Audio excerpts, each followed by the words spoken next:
Welcome to the Cayman's Island podcast, where we talk all things San Francisco 49ers. I'm your host, David Cayman. And in today's show, Faithful, we're going to be breaking down the San Francisco 49ers 30-23 victory over the Los Angeles Chargers. Before we get into that, I wanted to kind of tell you guys about a pretty eventful weekend I had. My sister and her husband run a restaurant out in Fremont, California.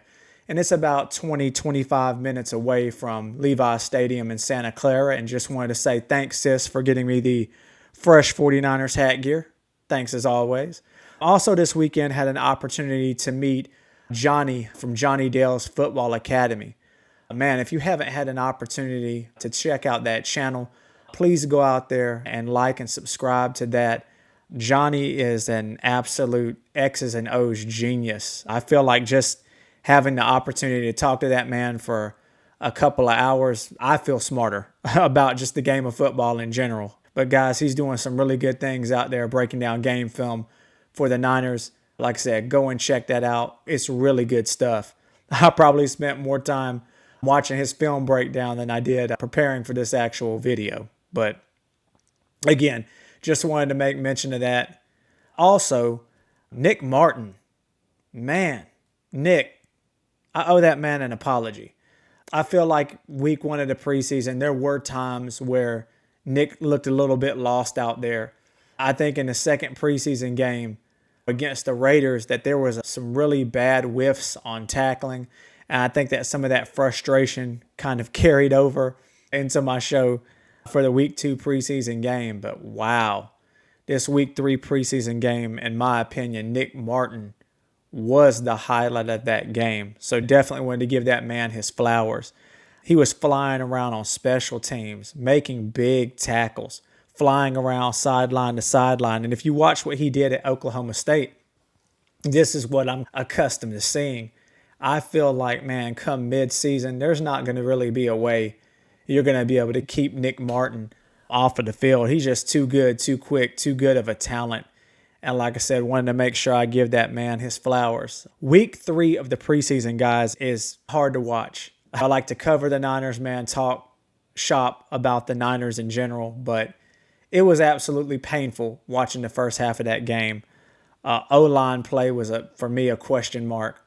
But I don't want to get too high, too low on that because let's be honest, we're not even sure I'm not absolutely certain who the starting 5 is going to be come the game against Seattle. Who knows who's going to be healthy come that game. I'm hoping and I'm praying that Ben Barch, Dominic Pooney, these guys, man, can get healthy and get out there. But the reality is we just don't know. We just don't know who's going to get out there. So not going to get too high, too low on that. These guys, some of these guys out here are not starters, right? And they're doing their best that they can to even get a roster spot. So, yeah, the good and the bad, right? Or you could say the good and not so good. For me, Nick Martin, he definitely made my day. Was a big part of the reason I continued watching that game all the way till the clock hit 0. Thought he did an outstanding job. Chase Lucas, this guy continues to make plays, continues to be in position well. I know that he did get a flag thrown on him for some illegal contact. In my opinion, the flag was very soft. I've seen a lot worse than that in my day. But like I said, Chase Lucas, that man deserves to get some serious consideration for some playing time for sure. A couple of guys, man, that I'm super happy for just in general, right? A couple of guys I was excited for, man. Curtis Robinson, that pick 6 that he had with what he's gone through with his injury and kind of the bad breaks that he's had, to see him get into the end zone on that pick 6, to see the smile on his face, his teammates celebrating that moment with him. Also, Tariq Owens.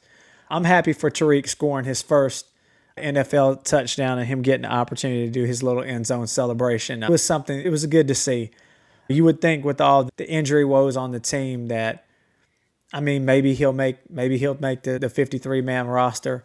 With the news kind of coming out that Juwan Jenkins is going to be available for week 1 against Seattle, makes me wonder if, as I'm recording this video, if we're not going to get an ESPN notification that some sort of contract agreement has been reached. So if JJ is going to be available week 1, I'm thinking now it's more so the contract piece than the injury piece. So we're just going to have to see what happens on that front. I also like what I saw from Sky Moore. There was a play where we put him in motion, a jet sweep, very Kansas City Chief-ish looking play, for lack of better words, and he was able to get around the edge and pick up, I think, a 6-yard gain. I also noticed him back there on kick returns. More on that in just a second. The not so good, Junior Bergen.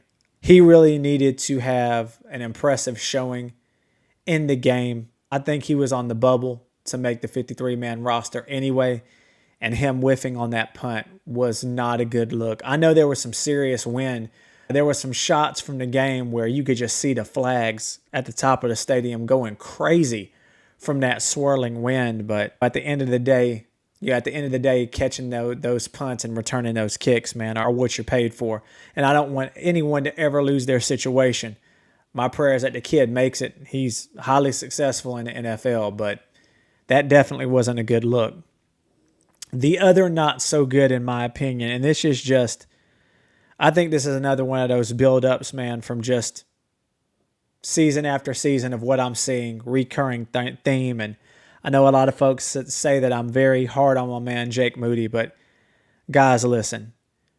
There has been consistent inconsistency there.